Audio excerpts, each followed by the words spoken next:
Saudara-saudari yang terkasih, kita bertemu lagi. Kembali Anda berjumpa dengan saya, Pastor Igo Welerubuni MEC, dalam Kisah Para Orang Kudus Setiap Hari. Hari ini tanggal 7 Desember kita memperingati Santo Ambrosius, uskup dan pujangga gereja. Ambrosius lahir pada tahun 334 di Trier, Jerman, dari sebuah keluarga Kristen. Ayahnya menjabat gubernur Gaul dengan wilayah kekuasaan meliputi Perancis, Inggris, Spanyol, Belgia, Jerman, dan Afrika. Ia mendapat pendidikan yang baik dalam bahasa Latin, Yunani, dan ilmu hukum. Di kemudian hari, ia terkenal sebagai seorang ahli hukum yang disegani. Keberhasilannya di bidang hukum menarik perhatian Kaisar Valentinianus. Ia kemudian dinobatkan menjadi gubernur Liguria dan Aemilia yang berkedudukan di Milano, Italia Utara. Ketika Auxentius, uskup kota Milan, meninggal dunia, terjadilah pertikaian antara kelompok Kristen dan kelompok penganut ajaran sesat Arianisme. Mereka berselisih tentang siapa yang akan menjadi uskup yang sekaligus sebagai pemimpin dan pengawas kota dan keuskupan Milano. Para Arian berusaha melibatkan Kaisar Valentinianus untuk menentukan bagi mereka calon uskup yang tepat. Kaisar menolak permohonan itu dan meminta supaya pemilihan itu dilangsungkan sesuai dengan kebiasaan yang sudah lazim, yaitu pemilihan dilakukan oleh para imam bersama seluruh umat. Ketika mereka berkumpul untuk memilih uskup baru, Ambrosius dalam kedudukannya sebagai gubernur datang ke Basilika untuk meredakan perselisihan antara mereka. Ia memberikan pidato pembukaan yang berisi uraian tentang tata tertib yang harus diikuti. Tiba-tiba terdengar teriakan seorang anak kecil, "Uskup Ambrosius, Uskup Ambrosius." Teriakan anak kecil itu serta-merta meredakan ketegangan mereka. Lalu mereka secara aklamasi memilih Ambrosius menjadi uskup Milano. Ambrosius enggan menerimanya karena ia belum dibaptis. Selain itu, ia merasa jabatan uskup itu terlalu mulia dan meminta pertanggungjawaban yang berat. Namun atas desakan umat, akhirnya ia bersedia juga menerima jabatan uskup itu. 6 hari berturut-turut ia menerima semua sakramen yang harus diterima oleh seorang uskup. Setelah itu ia ditahbiskan menjadi uskup.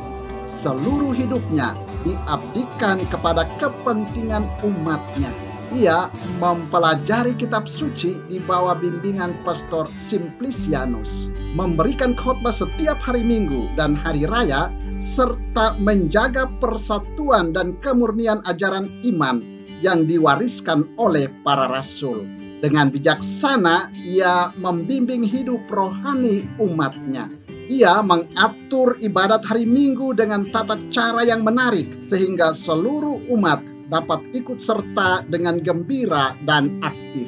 Ia mengatur dan mengusahakan bantuan bagi pemeliharaan kaum miskin, serta mempertobatkan orang-orang berdosa. Ambrosius merupakan seorang uskup yang baik hati dalam melayani umatnya. Selama 10 tahun ia menjadi pembela ulung ajaran iman yang benar menghadapi para penganut Arianisme.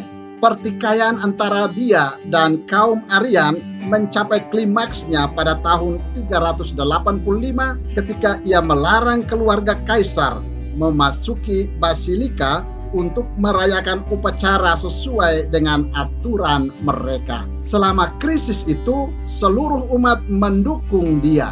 Ia dengan tegas menolak permintaan Justina, permaisuri kaisar, yang menginginkan penyerahan satu gereja Katolik kepada para penganut Arianisme. Ia berhasil membendung pengaruh buruk ajaran Arianisme. terhadap Kaisar Theodosius yang menumpas pemberontakan dan melakukan pembantaian besar-besaran, Ambrosius tidak segan-segan mengucilkan dan tidak memperkenankan dia masuk gereja. Ia menegaskan bahwa pertobatan di hadapan seluruh umat merupakan syarat mutlak bagi Theodosius untuk bisa diterima kembali di dalam pangkuan bunda gereja. Ia berkata, kalau Yang Mulia mau meneladani perbuatan buruk Raja Daud dalam berdosa, Yang Mulia juga harus mencontohi dia dengan bertobat. Kepala negara adalah anggota gereja, tetapi bukan tuannya. Theodosius yang dengan jujur mengakui dosa dan kesalahannya tidak berdaya di hadapan kewibawaan Uskup Ambrosius. Ia berkata, Ambrosius adalah satu-satunya uskup yang menurut pendapatku layak memangku jabatan yang mulia ini. Ambrosius adalah seorang uskup yang berjiwa praktis. Meskipun kepentingan politik sangat menyita perhatiannya, ia tetap berusaha mencari waktu untuk berdoa dan menulis tentang kebenaran-kebenaran Kristen. Khotbah-khotbahnya sangat menarik dan kemudian diterbitkan menjadi bacaan umat.